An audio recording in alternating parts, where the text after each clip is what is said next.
sepultada con los primeros seres que habitaron el planeta, pero los investigadores aún intentan desenterrarla.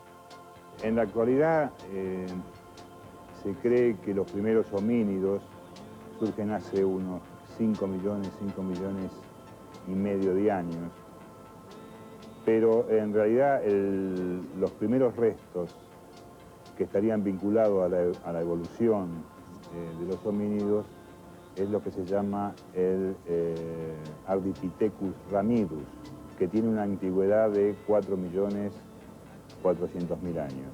Los primeros ancestros del ser humano vivían en regiones húmedas y selváticas y ya tenían posición erecta.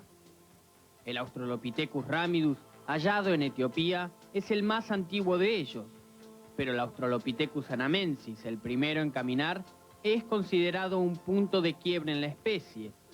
Los que le siguieron fueron el Australopithecus afarensis, el Africanus y el Robustus, todos ellos habitantes de la Tierra hace 3.500.000 años. El Homo habilis, el primero en fabricar herramientas, el Erectus, el primero en dominar el fuego, y finalmente el Sapiens sapiens y el Neandertal, los ancestros del hombre moderno, completan el mapa evolutivo trazado hasta el momento. Las variaciones que se producen en cuanto a la interpretación de este proceso evolutivo se debe justamente a que el registro fósil no es exhaustivo ni completo, pero en líneas generales se puede decir que en todo este proceso evolutivo,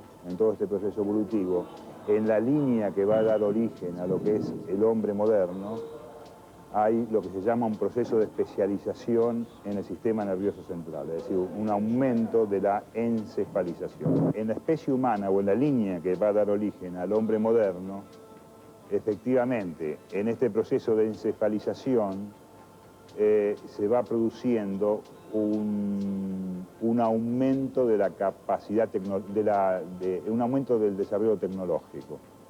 Es decir, hay cierta asociación. No quiere decir que sea unilineal, ¿no? Pero en realidad hay una asociación entre mayor encefalización y complejidad tecnológica. La relación entre la cultura y la naturaleza es uno de los puntos clave en la evolución de la especie. A medida que el desarrollo encefálico de los individuos era mayor, su cultura se incrementaba y se traducía en tecnologías, y sus posibilidades de supervivencia eran, por supuesto, mucho mayores. Cuando se produce un primer salto en la encefalización, como es la presencia de lo que se llama Homo ergaster, del cual derivaría Homo erectus, se observa un aumento en la perfección, una mayor perfección en el instrumental lítico. Es decir, ya no son trabajadas las piedras de manera rudimentaria, sino que estamos en presencia de verdaderas hachas de mano, que son los primeros instrumentos que aparecen aproximadamente hace 1.600.000 años. Son instrumentos muy trabajados, tanto, por eso se llaman bifaces, y están asociados a un proceso de encefalización mayor que las etapas anteriores. Las leyes de la evolución social o cultural son diferentes a las leyes biológicas, obviamente, pero para el desarrollo de la primera es necesario también el desarrollo de un cerebro que permita el desarrollo de la cultura. Y esto es lo que se observa en el proceso evolutivo. Es decir, a mayor desarrollo de la capacidad craneal, mayor complejidad tecnológica. Y así como el crecimiento del cerebro le permitió al hombre mejorar sus posibilidades de modificar el ambiente en beneficio de su propia supervivencia, esa mayor complejidad tecnológica produjo a su vez un mayor desarrollo de sus capacidades intelectuales. De esa manera, la naturaleza y la cultura actuaron como un círculo virtuoso para producir el hombre tal como hoy lo conocemos. Ahora, ¿puede decirse que somos el propósito final de una ruta evolutiva preconcebida? ¿Existe en la naturaleza un plan premeditado de desarrollo del hombre? Las respuestas a estas y otras preguntas en la segunda parte del informe sobre la evolución humana.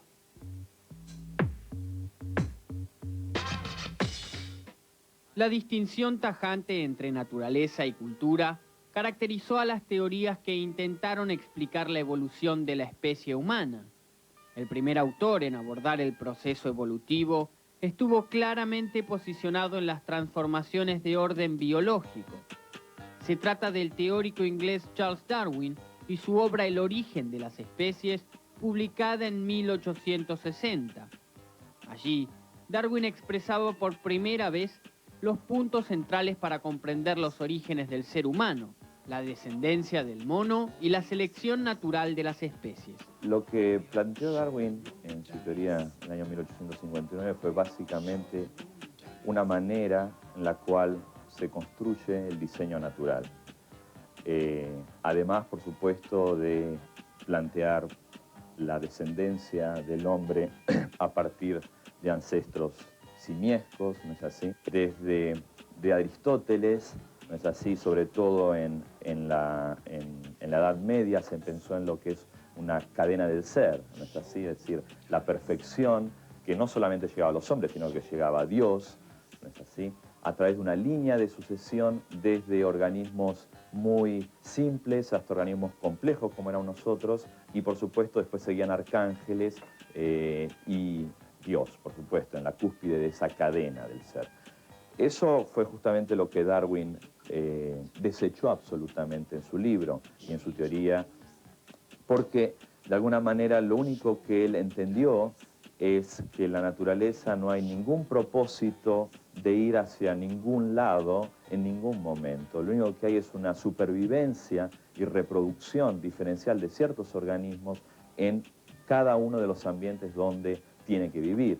Más allá de que constituyó el punto de partida para el abordaje científico de la problemática, la teoría darwiniana generó sus detractores. En las ciencias sociales, el mismo término de evolución fue puesto en duda y cuestionado con dureza y entendido como un determinismo. Existe una escuela que a mi criterio es muy reduccionista, que es la sociobiología, que reduce tanto los comportamientos, las conductas humanas, como incluso las organizaciones sociales, a un determinismo de naturaleza genética. Obviamente que hay una influencia de lo biológico sobre lo cultural, pero no es determinista.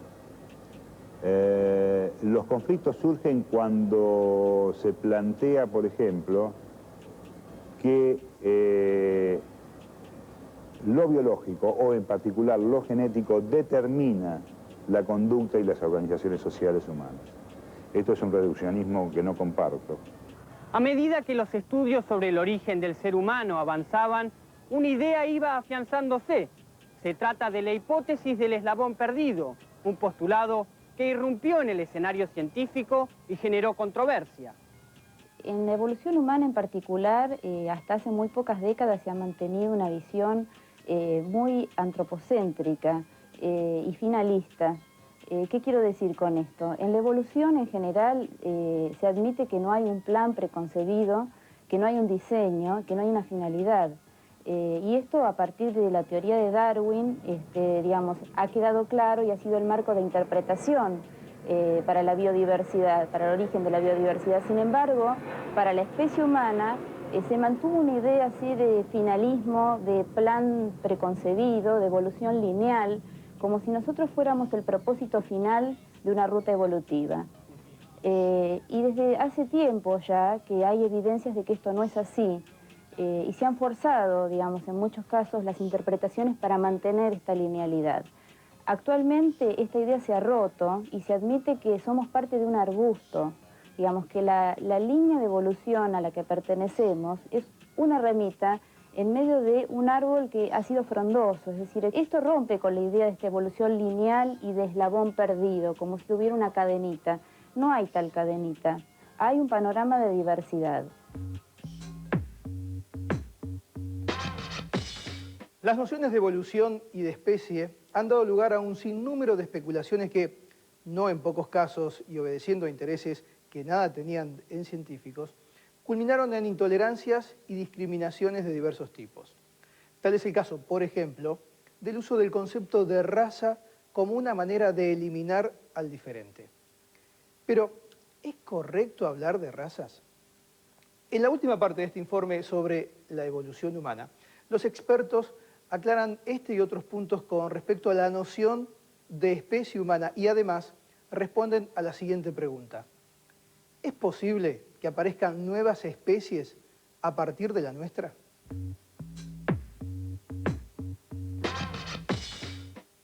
Desde el origen de la especie existieron las diferencias entre los individuos que la constituían, pero la problemática de las razas recién entró en escena en el último milenio.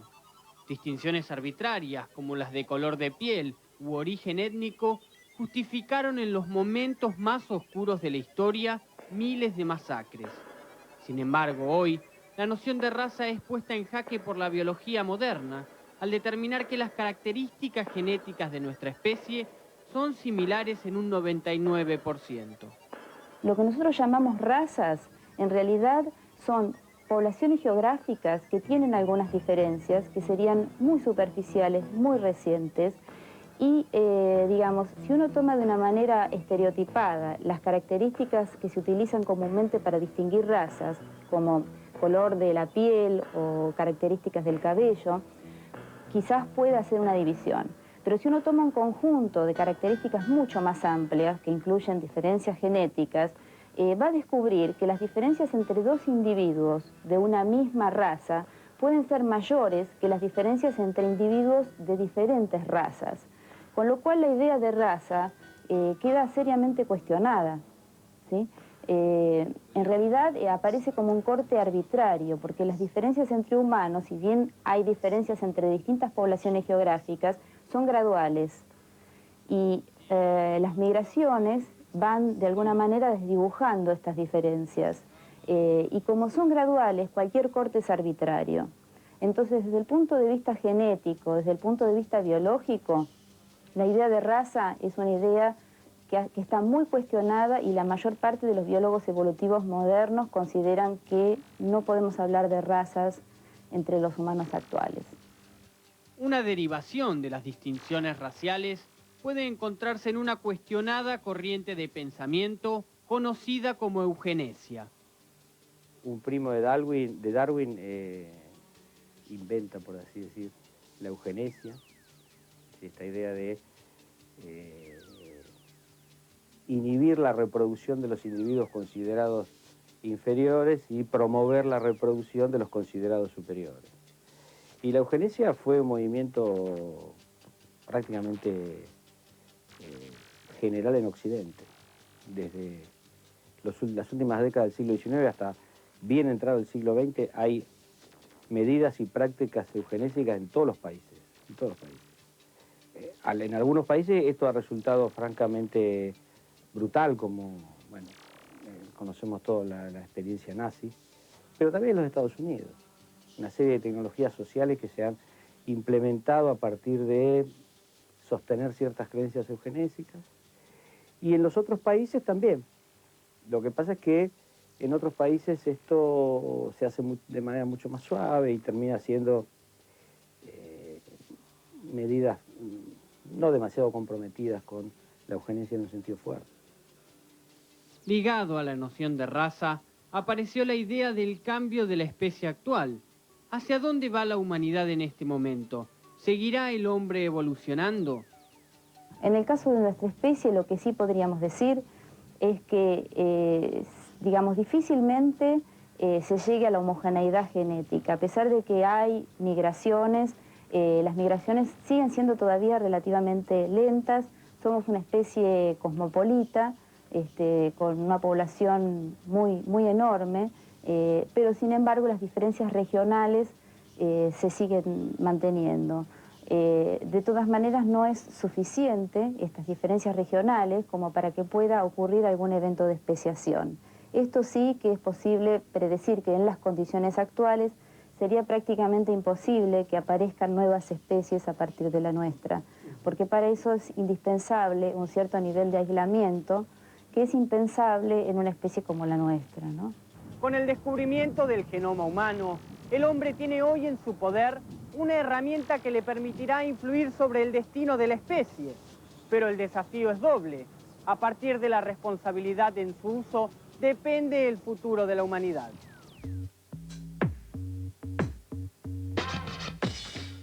Como veíamos en el informe anterior, el proceso evolutivo ha dotado al hombre de características adaptativas particulares que lo diferencian del resto de los seres vivos. Pero la evolución también brindó atributos comunes a los organismos que habitan nuestro planeta. Entre ellos, una herramienta de supervivencia de la que nos vamos a ocupar en el informe que presentaremos a continuación en Imágenes del Conocimiento. Estamos hablando del estrés, un mecanismo fisiológico que nos pone alerta y prepara a nuestro cuerpo ante la inminencia de un peligro o durante un estado de euforia.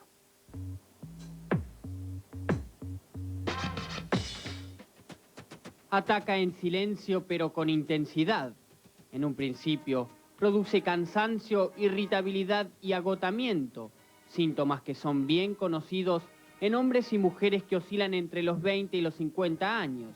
Los desencadenantes son múltiples, desde el desafío cotidiano de cruzar una avenida y estudiar para los exámenes, hasta la tensión por llegar tarde al trabajo. Se trata de un problema característico de las sociedades modernas, el estrés.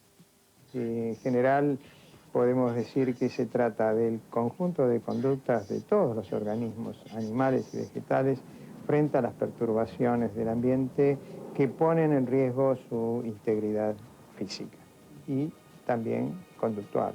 Antropológicamente los antiguos también sufrían de estrés de distinto tipo, ¿no es cierto? Las tormentas, los fríos, etcétera, una forma de estrés. Ahora la vida moderna nos ha llevado a que hay una serie de fenómenos, de noxas, entre los cuales están la vida diaria, los requerimientos habituales, la situación económica, la violencia, etc. Desde el punto de vista médico, desde el punto de vista fisiológico, el estrés no es otra cosa que una reacción de alarma. Explicado por primera vez por el científico norteamericano Walter Cannon como la respuesta del organismo ante un estímulo nocivo, este fenómeno no siempre es un enemigo para la salud humana. De hecho, hay un tipo de estrés conocido bajo el nombre de eustrés, que resulta positivo e incluso saludable. Puede ser una sensación relativamente interesante y agradable para el ser humano. Está el estrés del enamorado que se encuentra que espera a su amada, entonces le bate el cuore, ¿no es cierto? Tiene taquicardia, sequedad de mucosas, está esperando si llegará o no llegará. Eso es un momento pasajero de estrés mínimo, que después se va a coronar con una reacción agradable. Pero en el otro extremo, en el otro espectro del estrés, está el paciente que desgraciadamente sufre un trauma, una quemadura, un choque violento en el cual hay un gran dolor, ¿cierto? Un gran dolor somático, hay pérdida de sangre, hay hipovolemia, etc. Entonces el organismo tiene que responder frente a esto. En contraposición al eustrés se encuentra el distrés. Este fenómeno es la respuesta negativa del estrés y altera funciones psicológicas como la atención, al tiempo que provoca trastornos de tipo orgánico. Hay síntomas de muy diversas esferas, la esfera física, fisiológica, alteraciones de carácter muscular en el área de los sistemas de movimiento, que unas veces son estrictamente funcionales, como por ejemplo las tensiones musculares, que últimamente se están relevando con mayor precisión a través de hipótesis de carácter fisiológico y neurofisiológico y pueden entenderse mejor. Tradicionalmente la tensión muscular se asocia al estrés, pero sin entender muy bien los mecanismos. Alteraciones que pueden ser reversibles, como por ejemplo problemas cardiovasculares, y otras que introducen cambios irreversibles de bastante gravedad. Hasta aquí conocemos los síntomas, pero ¿cómo llegamos a esos episodios agudos de estrés? ¿Qué es lo que sucede en nuestro organismo? La respuesta frente al estrés se media a través de dos sistemas fundamentales, que son el sistema endocrino, ¿cierto?, y el sistema nervioso. El sistema nervioso es el que capta el estrés, es decir, por ejemplo, en una situación de violencia, la información llega al hipotálamo, y el hipotálamo, que es una estructura que está ubicada en el cerebro, ordena a través del sistema nervioso la secreción por parte de la hipófisis de una serie de hormonas que son las que van a defenderse de esa situación. Sin embargo, el estrés no solo se manifiesta a un nivel fisiológico general. Las células también se estresan y lo hacen con cada bocanada de oxígeno que consumimos. Los investigadores dan en llamar a este fenómeno como el estrés oxidativo. Todos cuando respiramos estamos produciendo una serie de productos químicos de alta reactividad relacionados con el oxígeno que consumimos. Esos son los hoy comúnmente famosos o conocidos radicales libres, que son moléculas con mucha reactividad. Entonces, cuando se generan esas moléculas, rápidamente oxidan otras moléculas de importancia biológica y lo que producen llevan a una disfunción celular. Esa disfunción en la célula lleva a que también empiece a funcionar mal el tejido y en consecuencia el órgano y todo el organismo al que estamos referidos. Ya lo sabemos, tanto a nivel emocional como físico, los organismos reaccionan frente a los estímulos externos, incluso aunque solo estemos respirando. En algunas profesiones, el estrés laboral crónico puede producir el síndrome de burnout, algunos de cuyos síntomas son la resistencia a concurrir al trabajo, la pérdida de autoestima, la apatía y el desinterés, la sensación de frustración, el insomnio, los problemas familiares, entre muchos otros. Del síndrome de burnout, o el síndrome del quemado, según la traducción del inglés, hablan los especialistas en el último bloque de este informe sobre estrés en Imágenes del Conocimiento.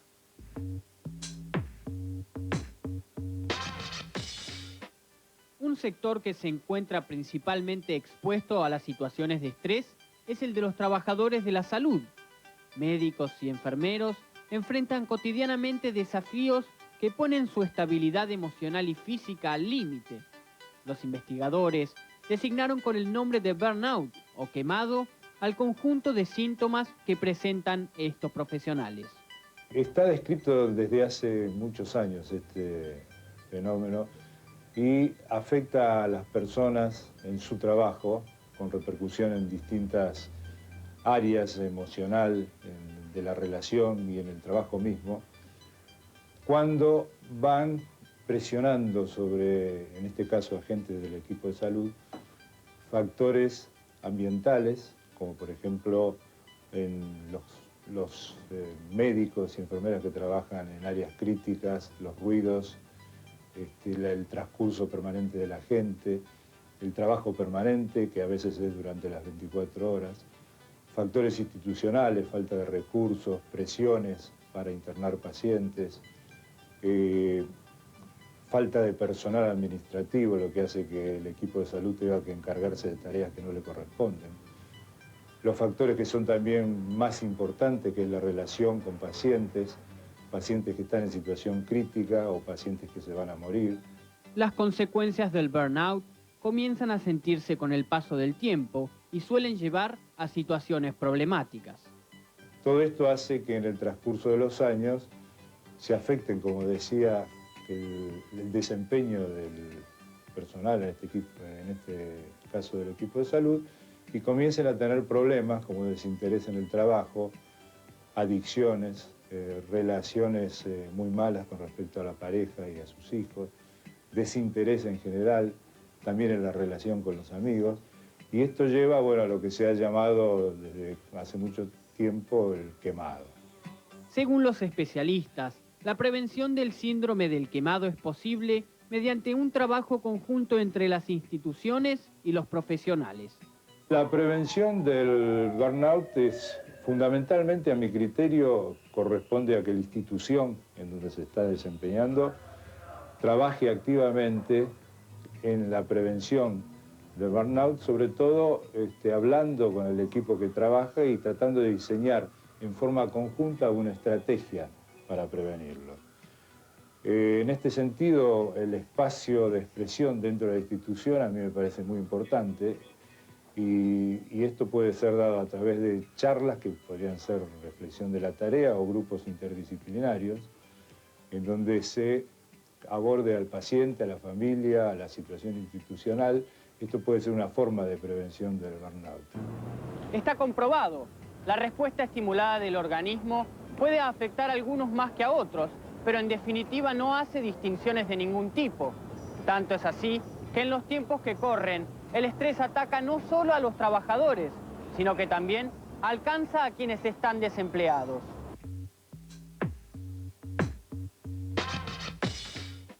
Y bien, de esta manera llegamos al final de Imágenes del Conocimiento, esta propuesta que semana tras semana presentamos desde la Universidad de Buenos Aires. La posibilidad de comunicarse a través de internet, nuestro email, uatv@cis.rec.uva.ar, o a visitarnos en la red de redes, en la página www.uva.ar. El compromiso está tomado para reencontrarnos dentro de 7 días con más Imágenes del Conocimiento. Gracias por acompañarnos.